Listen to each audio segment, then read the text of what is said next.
Durante siglos, las grandes religiones han predicado sobre el pecado y el castigo, sobre Satanás. El demonio es el enemigo de la raza humana. Y el infierno. Es una bruma de oscuridad, hay llanto y gemidos, es un lugar al que no quieres ir. En las escrituras aparecen historias de un Satanás maligno y de los tormentos del infierno. Jesús habló mucho más del infierno que del cielo. ¿Dónde está el demonio en el jardín del Edén? Por supuesto, la serpiente. Se habla de un inframundo abrasador vigilado por una bestia inteligente. La mayoría de las creencias sobre el infierno y el demonio no proceden de la tradición bíblica. ¿Qué es el infierno? ¿Y quién es Satanás? Infierno, el reino del demonio.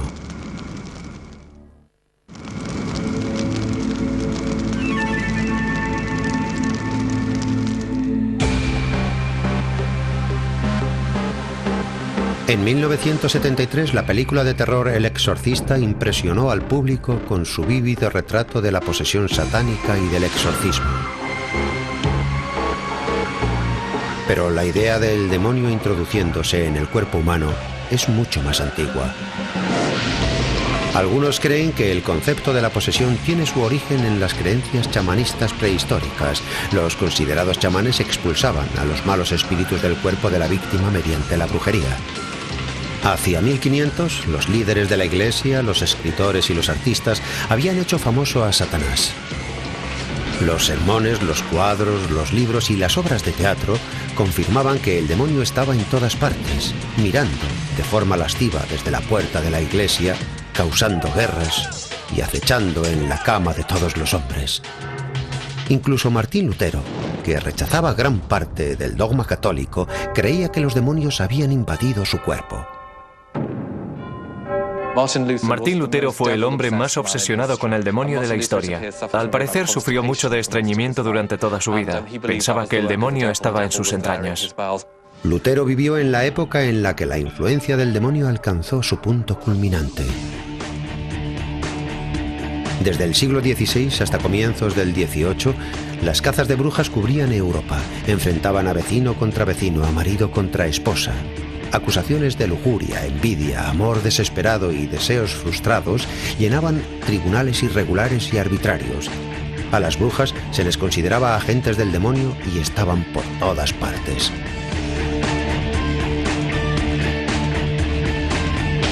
Durante la caza de brujas se produjo una terrible explosión de culpabilidad. La gente no soportaba sentirse demasiado culpable. Eso les atormentaba. Al final no podían castigarse lo suficiente. Tenían que proyectar esa rabia en otra gente y castigar a otros.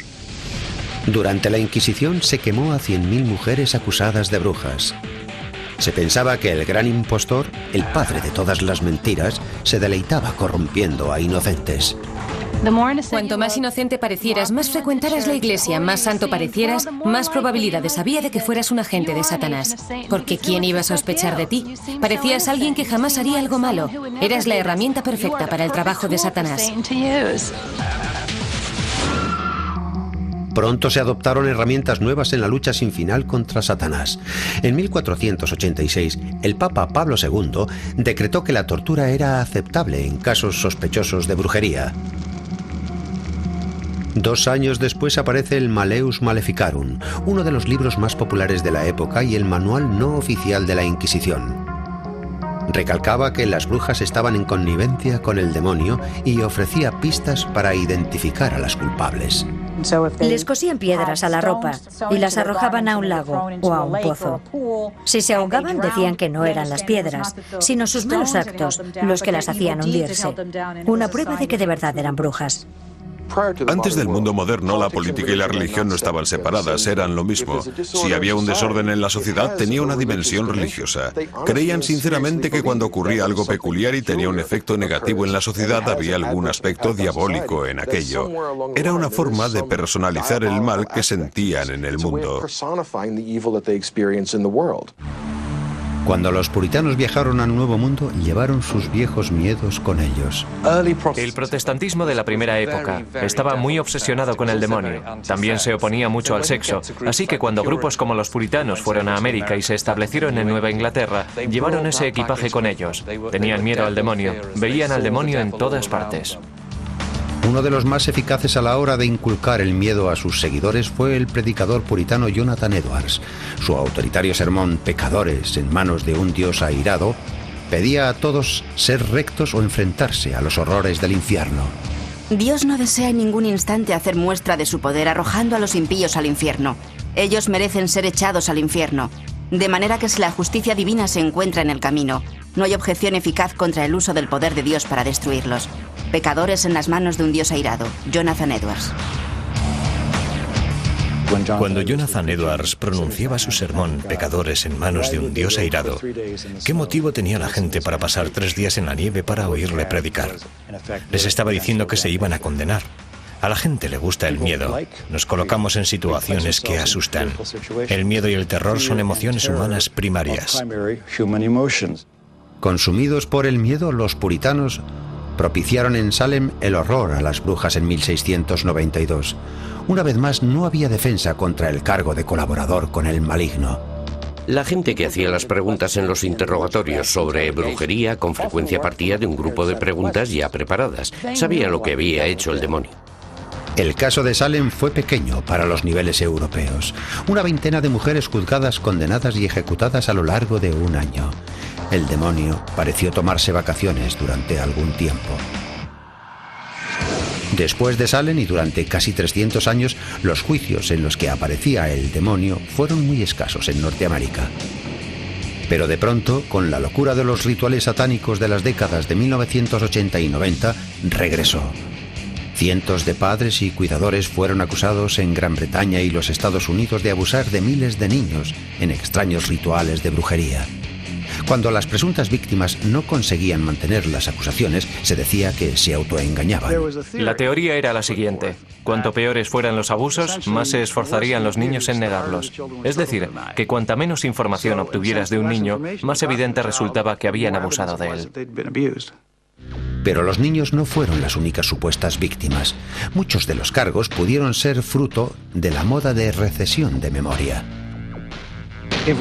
Si escarbamos con demasiada profundidad en nuestro pasado y en una terapia de recesión de memoria, nos dedicamos a pensar que los monstruos, sueños y fantasmas de la infancia eran reales, esos demonios surgirán para acosarnos. Algunos terapeutas drogaban e hipnotizaban a pacientes adultos, instándoles a que buscaran en sus recuerdos, buscando signos de abusos infantiles en cultos satánicos. Los medios de comunicación echaron leña al fuego inflando el número de cultos. Durante un programa especial sobre el fenómeno en 1987, Geraldo Rivera afirmó que había 1 millón de practicantes del satanismo en los Estados Unidos. Pero después de investigaciones minuciosas de cientos de casos, el FBI encontró muy pocas evidencias de ritos satánicos. Ni cadáveres, ni sangre, ni huesos, ni restos de altares de ceremonia. Aunque el asunto de las prácticas satánicas generalizadas ha perdido credibilidad, hay grupos que creen firmemente en la posesión demoníaca y el poder del exorcismo.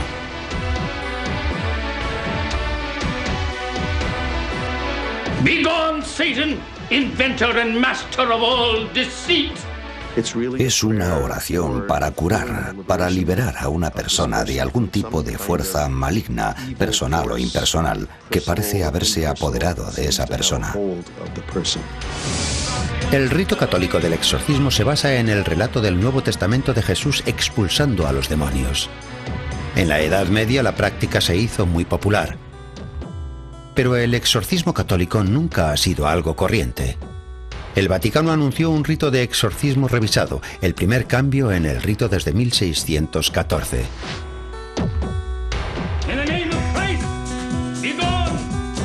Aunque los nuevos ritos de exorcismo son prácticamente idénticos al antiguo, el cambio principal es el énfasis que se hace en usar el exorcismo solo como último recurso, poniendo todo el esfuerzo en destacar causas físicas, psicológicas y conductas emocionales que pudieran ser confundidas con la posesión. Los exorcismos son acontecimientos poco frecuentes. La película de 1973, El Exorcista, se basa en el rito católico del exorcismo y es una guía bastante fiable de lo que busca la Iglesia para determinar si hay posesión. El exorcista debe encontrar 4 tipos de conducta. Un individuo que posee fuerza sobrehumana, que muestra una reacción furibunda ante las cosas sagradas, que muestra conocimientos ocultos y que habla una lengua que normalmente no debería conocer.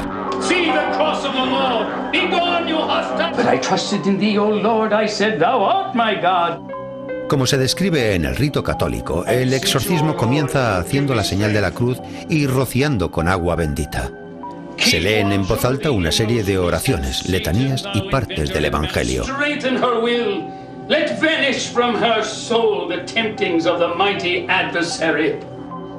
Una vez terminados estos ritos, el exorcista coloca el final de su estola sobre el cuello del poseído, muestra un crucifijo y hace la señal de la cruz sobre la frente. Si lo considera necesario, el exorcista ordena al demonio que salga de la persona poseída. La ceremonia concluye con una oración y la bendición. Puede repetirse toda la ceremonia. El catolicismo no es la única fe cristiana que practica alguna forma de exorcismo.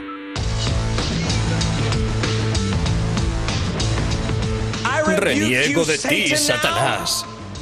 Sal de él ahora. Sal de su alma y de su mente en el nombre de Jesús.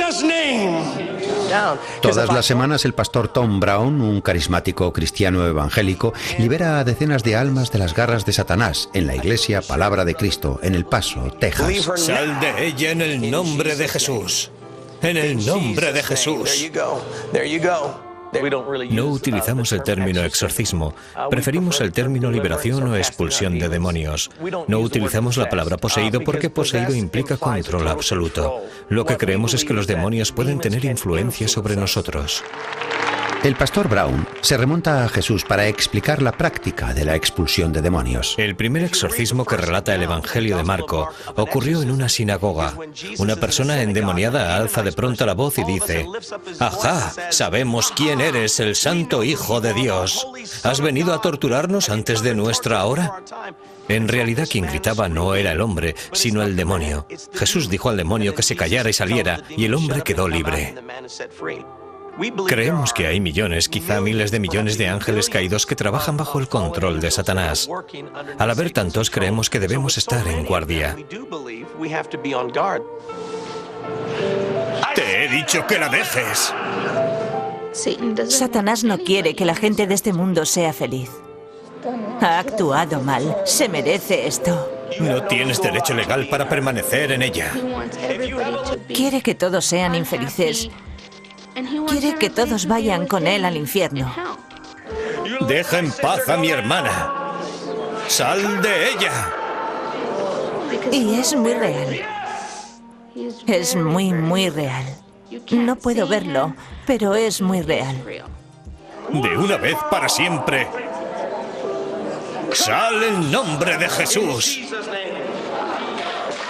¡Aleluya! Oía voces, voces malignas. Me decían que hiciera cosas malas a mi familia. Intentaba oponerme. ¡Nazareno es mío! Cuando la gente tiembla y habla a voces, es que los demonios están reaccionando. Los demonios utilizan sus cuerdas vocales, gritan cosas. Le sentía físicamente dentro de mí, hasta el punto que el demonio casi consiguió hacer que me suicidara. Fue hace 2 o 3 años. El demonio me dijo: coge un cuchillo de carnicero y clávatelo en el estómago. Ahí está, en nombre de Jesús.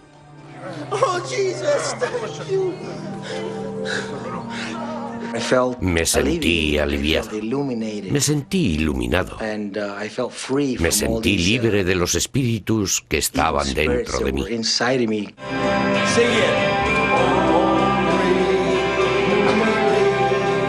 Cuando llegue el momento de que Jesús vuelva, Él decidirá: tú estás conmigo, y los que no lo estén serán arrojados al lago de fuego.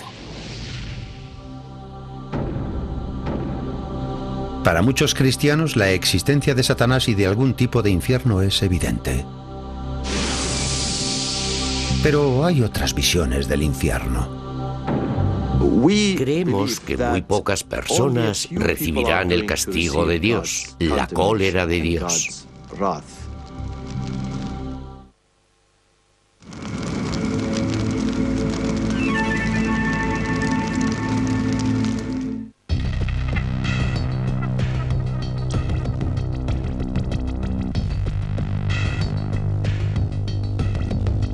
Durante siglos, los seguidores de las grandes religiones del mundo han lidiado con los conceptos de cielo e infierno. Si observa las imágenes de la otra vida y trata a todas con respeto, llega a la conclusión de que el ser humano siempre ha creído en una vida después de la muerte. ¿Qué puede significar esto? Creo que la gente mira a la otra vida como si fuera un espejo. Ven lo que es importante de ellos. El cristianismo, el islam y el judaísmo tienen puntos de vista distintos respecto a la otra vida. Islam significa sometimiento a la voluntad de Alá y no tiene elementos tan influyentes como lo es el demonio en el cristianismo. Sin embargo, tanto el cristianismo como el islam creen en la existencia del infierno.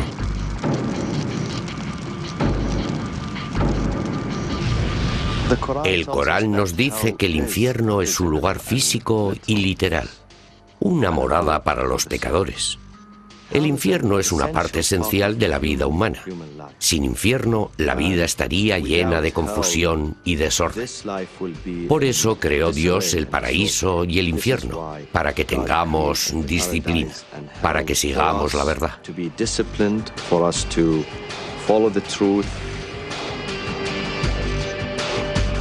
Y cuando se le dice, teme a Alá, se apodera de él un orgullo criminal. Tendrá el infierno como retribución. El Corán, capítulo 2, versículo 206. Aquellos que son condenados al infierno del Islam son recibidos de manera aterradora. Leemos en algunos pasajes del Corán que cuando los pecadores son conducidos al infierno, los reciben con gran estruendo, gritando. Van a escuchar los bramidos del fuego. El fuego es profundo, estrecho, apretado. Después de llegar al infierno del Islam, el sufrimiento es tremendo. La Gehenna al acecho será refugio de los rebeldes, que permanecerán en ella durante generaciones, sin probar frescor ni bebida, fuera de agua muy caliente y hediondo líquido. Corán, capítulo 78, versículos 21 a 25. El Corán continúa hablando de cómo será torturada la gente y el castigo que recibirá allí. Su piel arderá, pero Dios renovará su piel para que vuelvan a sentir el castigo del fuego. La tortura no se produce solo una o dos veces, sino muchas. Es continua. Aunque implacable en la tortura, el infierno del Islam no es permanente. El castigo puede durar días, semanas o años, pero todos, salvo los peores, encontrarán al final el camino hacia el paraíso. El Corán insinúa que la mayoría de las almas ni siquiera rozarán el infierno. Creemos que muy pocos recibirán la condenación de Dios, la cólera de Dios. Por lo tanto, muy pocos serán arrojados a las llamas. Se muestra enfadado e iracundo, pero es solo de forma temporal. Sabemos que su misericordia es siempre mayor que su cólera. Usa la misericordia más que la cólera. Pero su cólera es necesaria para que la gente le obedezca.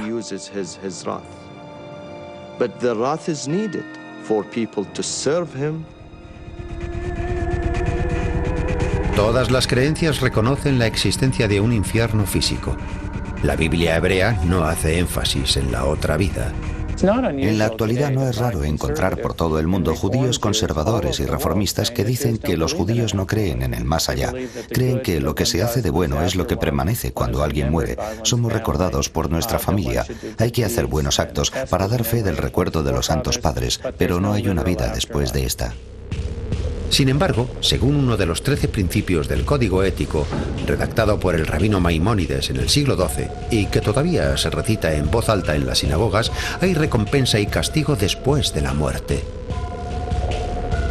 Maimónides propuso los 13 principios de la fe judía. Uno de ellos es que Dios juzga a la gente y trata a los malvados según sus maldades y a los bondadosos según sus bondades.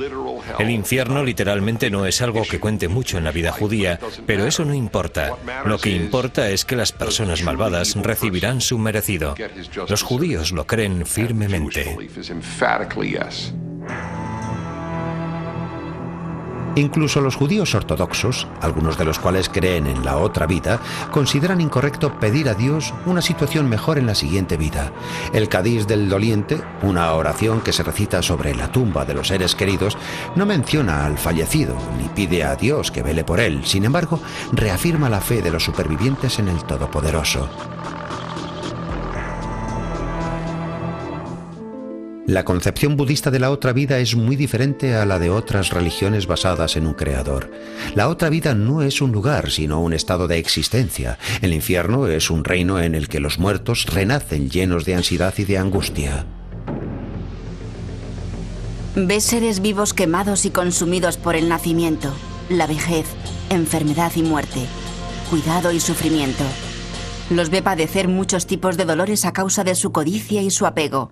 Luchando padecerán innumerables sufrimientos en su existencia actual y posteriormente padecerán el dolor de renacer en el infierno, como bestias de espíritu hambriento. Sutra del Loto, capítulo 3.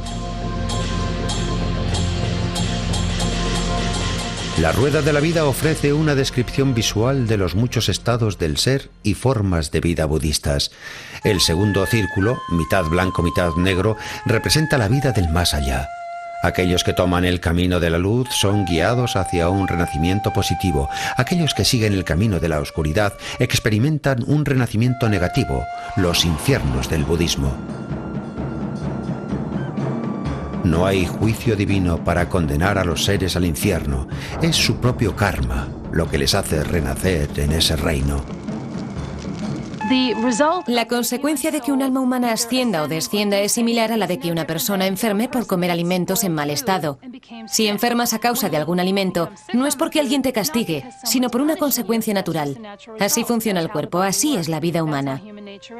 Creen que la vida del más allá funciona de la misma forma. Un alma asciende porque es ligera y hermosa, o desciende a causa del peso de su maldad.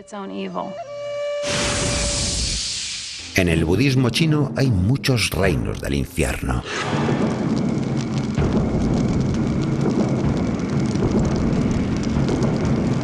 En estos infiernos, los seres vivos sufren dolores incalculables e indescriptibles. Roídos por chacales hambrientos, cuervos, perros negros, buitres moteados y grajos, los que sufren gimen. Ese es el estado que experimente un hombre de hechos perniciosos, un estado de sufrimiento absoluto. Budismo, Sutta Nipata, versos 672 a 676. Pero al igual que en el Islam, el sufrimiento no es eterno. Los seres vivos padecen los sufrimientos del infierno hasta que se consume el karma pernicioso que han generado en vida. Los moradores del infierno, espíritus hambrientos, bestias y muchos otros que se encuentran en circunstancias difíciles, están por lo tanto en disposición de ser salvados. Sutra del Loto, capítulo 24. Cuando han consumido su mal karma, los ocupantes del infierno renacen en un plano de existencia más feliz. Pese a las diferencias, las religiones dominantes del mundo coinciden por lo general en un código de conducta humana. Pero a lo largo del tiempo, los rebeldes y los disidentes han desafiado las nociones tradicionales de infierno y Satanás y han adoptado al demonio como uno de los suyos.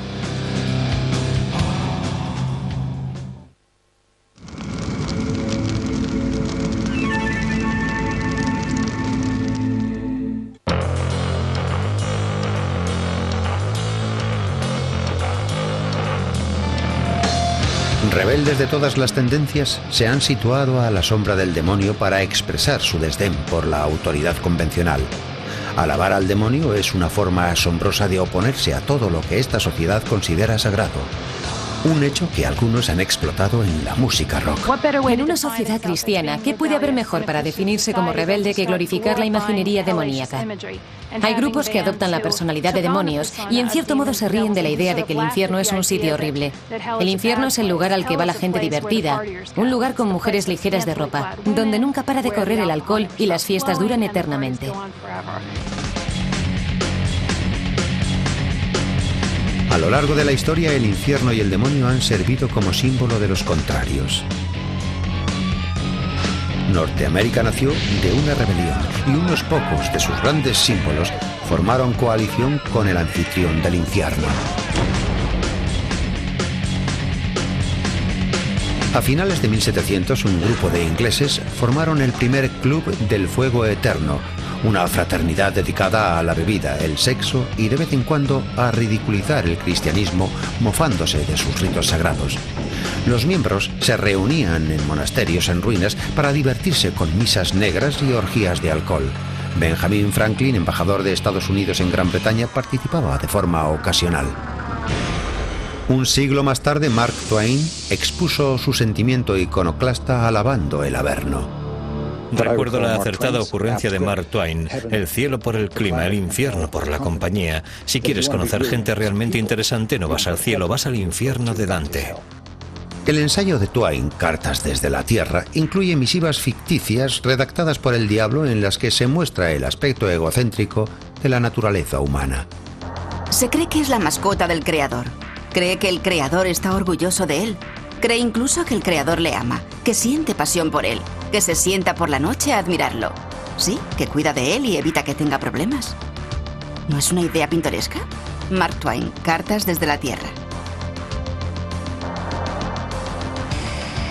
Escribiendo en la misma época que Twain, los poetas románticos ingleses adoptan al diablo como una forma poderosa de rechazar a la sociedad. William Blake dijo: un verdadero poeta es del partido del diablo, y consideraba el mayor pecado ignorar los impulsos del corazón. Como escribió William Blake en Matrimonio del Cielo y el Infierno, necesitamos los aspectos celestial y demoníaco del mundo, del alma, para tener una vida humana completa. Esto es profundamente anticristiano, profundamente antirreligioso. Los románticos convertían el arte en una especie de sustituto de la religión. Para Blake, el infierno era un reino de pasivos, almas espiritualmente muertas debido a su falta de creatividad. He aquí que una sombra de horror se eleva en la eternidad, desconocida, estéril, cerrada en sí misma y repugnante. ¿Qué demonio ha creado esta vacuidad abominable? Este vacío que envuelve el alma. William Blake, libro de Uricén. Hacia el siglo XX, incluso muchas iglesias habían minimizado los horrores del infierno. El gobernante del infierno, ausente con frecuencia de los púlpitos, encontró una segunda oportunidad en la cultura popular. Novelas y películas basadas en temas demoníacos arrastraban a gran cantidad de seguidores. Muchos niños que alcanzaron la mayoría de edad en la década de 1950 tuvieron sus primeras experiencias de literatura con libros de historietas situadas en un mundo infernal. Historietas de horror como Guarida del Miedo y Cuentos de la Cripta se hicieron tan populares que el Congreso investigó el fenómeno. Existía auténtico miedo de que los niños pasaran demasiado tiempo con esas criaturas fantasmagóricas de otro mundo. Temían que eso estaba envenenando la generación futura. Bersen, un doctor alemán famoso, decía que leer libros de historietas era totalmente destructivo para la psique. Decía que iban a dar origen a una generación de personas completamente desequilibradas, incapaces de mantener relaciones aceptables y de funcionar dentro de la sociedad. En la actualidad, rebeldes de todo tipo adoptan la imaginería infernal para indignar a los defensores de lo establecido. Una de las razones de que los ángeles del infierno usen esos símbolos es que hacen que otras personas se enfaden. Quieren que las demás personas se enfaden. Quieren que el resto de la gente tenga miedo de ellos. Pero quizá ningún otro grupo ha adoptado las ceremonias del diablo con tanto entusiasmo como la iglesia moderna de Satanás. Lucifer excelsis Dei. In the name of our most exalted God, Satan, Lucifer, I command thee to come forth. Come forth, and bestow these blessings of hell upon us. La iglesia de Satanás ha elegido a Satanás como su símbolo principal, porque en hebreo significa adversario, opositor, el que acusa o duda. Nos vemos a nosotros mismos como satanases, como adversarios, como opositores, como acusadores de todos los sistemas de creencias que intenten obstaculizar el disfrute de nuestra vida como seres humanos. Fundada en 1966 en San Francisco, California, por Anton LaVey, considera errónea la creencia tanto en Dios como en el demonio. Por eso eligen la autoconfianza y la autoadoración. Es una religión muy egoísta. Creemos en la codicia, creemos en el egoísmo, creemos en los pensamientos lujuriosos que motivan al hombre, porque son sentimientos naturales del hombre. Si vas a ser un pecador, sé el mejor pecador del barrio. Si vas a hacer algo malo, hazlo. Date cuenta de que estás haciendo algo malo y disfruta de ello.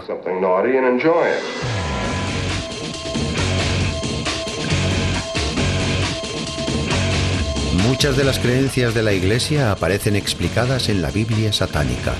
Contemplad la promesa de Satanás y su poder, que es llamado entre vosotros un aguijón amargo. Muévete y aparece.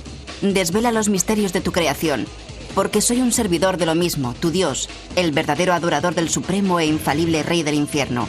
Biblia satánica, clave 13ª. El rito principal de la Iglesia de Satanás es la Misa Negra, un rito muy teatral para mofarse de las ceremonias sagradas de la tradición cristiana.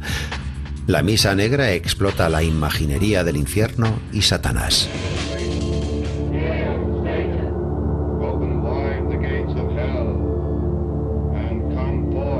Hemos elegido conscientemente el uso de la palabra Satanás debido a su valor teatral. Nos sentimos atraídos por el símbolo de Satanás. Disfrutamos de lo que se podría considerar el lado oscuro de la existencia.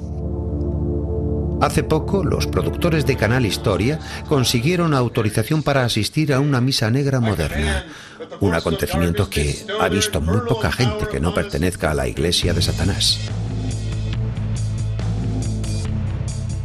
En el satanismo practicamos rituales mágicos.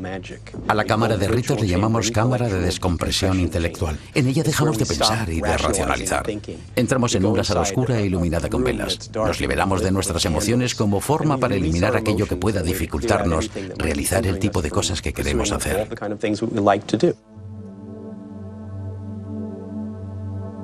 Creemos que cuando practicamos los ritos no debe haber distracciones. Por eso, la mayoría de los hombres y muchas de las mujeres llevan túnicas con capucha negra.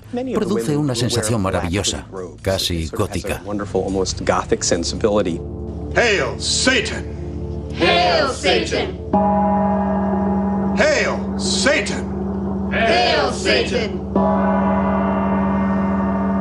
Hail, Satan! Siguiendo la tradición de su fundador Anton LaVey, la Misa Negra moderna tiene una gran carga sexual.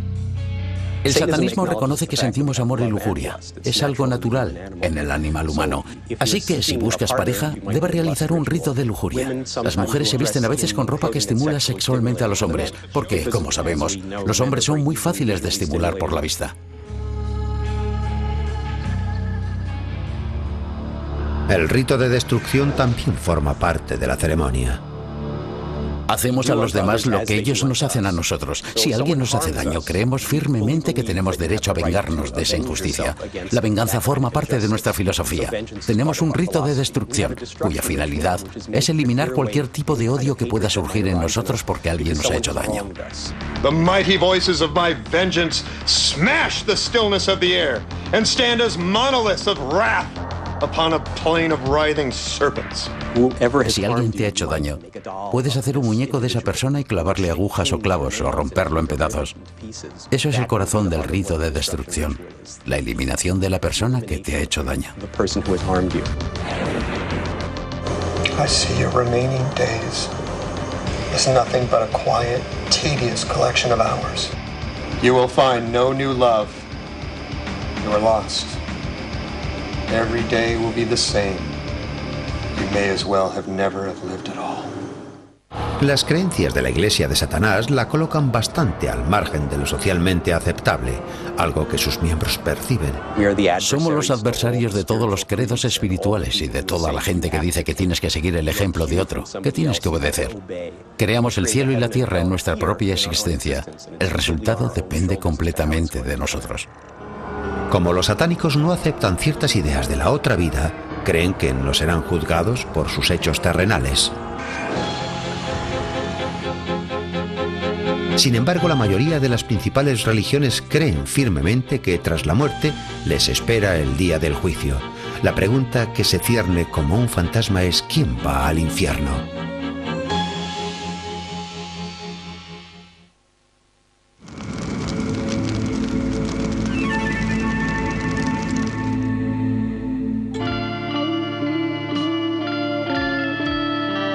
La historia del infierno y Satanás es larga y complicada.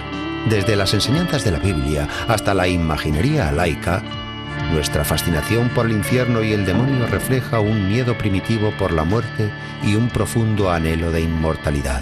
El 90% de nosotros responde sí a la pregunta de si cree que hay vida después de la muerte, pero los liberales tienen tendencia a ignorar el infierno. No creen que forme parte de la otra vida. Por otro lado, los evangélicos y los fundamentalistas creen en la realidad del tormento para la gente que no es como ellos. Para quienes creen en el infierno, la pregunta principal sigue siendo ¿quién va al infierno?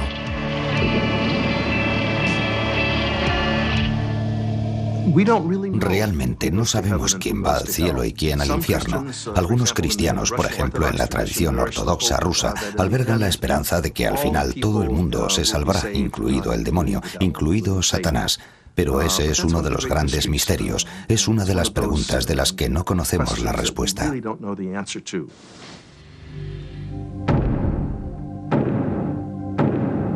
Aunque no sea posible conocer la voluntad de Dios, parece impensable que asesinos de masas como Hitler, Pol Pot y Jeffrey Dahmer escapen a la condenación.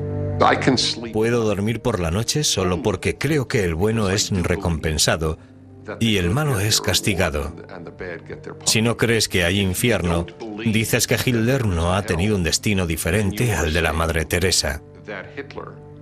El ser humano más vil y cruel de los seres humanos correría la misma suerte que el más compasivo.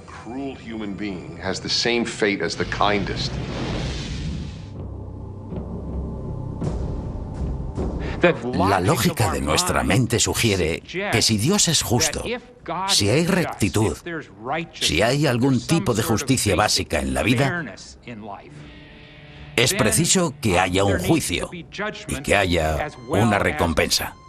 Incluso aquellos que están de acuerdo en que hay un día del juicio discrepan en el significado de ir al infierno. No es una buena teología decir que Dios nos castiga, que Dios manda a la gente al infierno. Si la gente va al infierno es porque en algún momento de su vida toma la decisión de que no necesita vivir en relación con Dios. La realidad de un juicio final, en el que se separará a justos de pecadores, es una verdad cristiana básica. Eso implica que hay infierno. Pero, ¿en qué consiste exactamente? ¿Qué significa? Es un debate abierto desde el siglo I.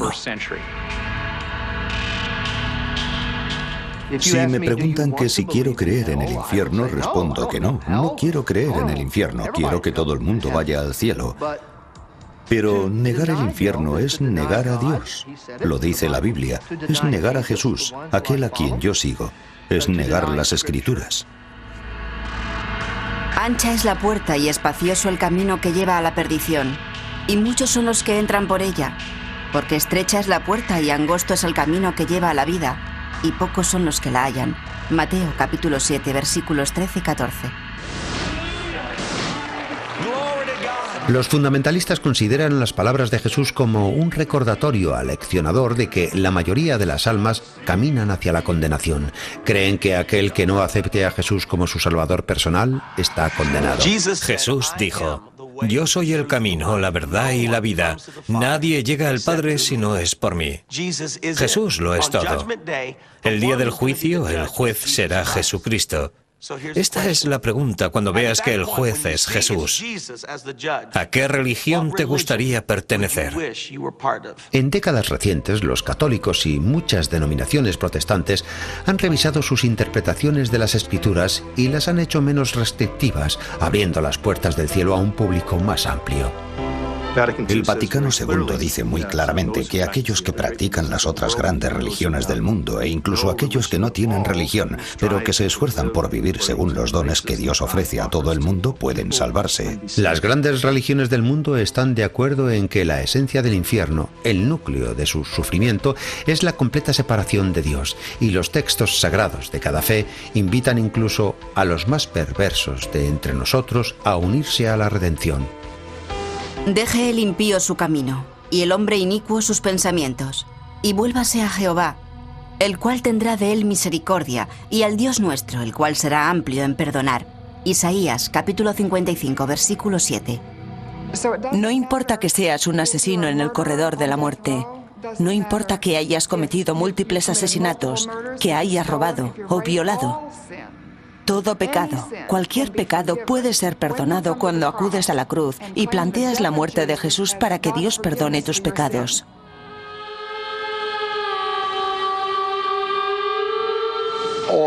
Todas las religiones mantienen que en tu lecho de muerte puedes arrepentirte sinceramente y que Dios te perdonará. No me gusta demasiado la idea de que puedas dedicarte a torturar niños toda tu vida y arrepentirte un minuto antes de morir. Creo que si pasas tu vida haciendo el mal, siendo cruel, pagarás un precio por ello.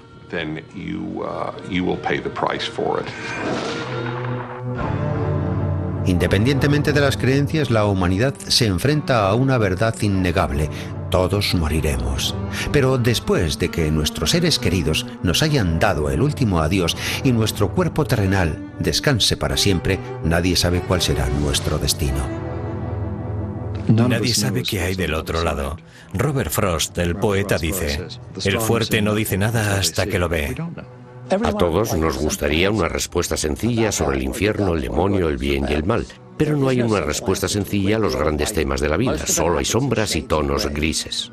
Pero la duda no evita nuestra especulación constante acerca del infierno y Satanás.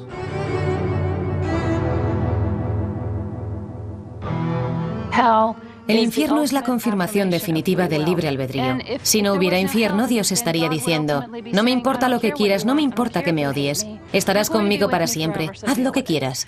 La idea del infierno parece tener sentido para aquellas almas que dicen: mira, Dios, seguro que el cielo es un lugar estupendo, pero no quiero formar parte de él. No quiero nada de ti. Satanás podría presentarse a presidente y ser elegido. Es así de perturbador, es muy carismático, es un líder natural. El problema es que siempre guía en la dirección incorrecta.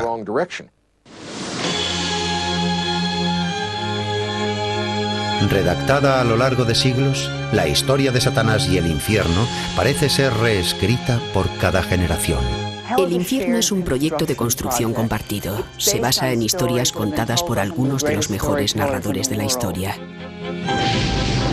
Satanás está aquí para quedarse. La idea de Dios, el hombre y el demonio permanecerá entre nosotros mientras la gente tenga anhelos que no pueda realizar y cosas a las que tema. Muchos norteamericanos están dispuestos a decir que el infierno es un engaño. Si examinas la historia del infierno, descubres que puede que sea un engaño, pero un engaño muy complejo. Es una historia larga, importante y muy aleccionadora.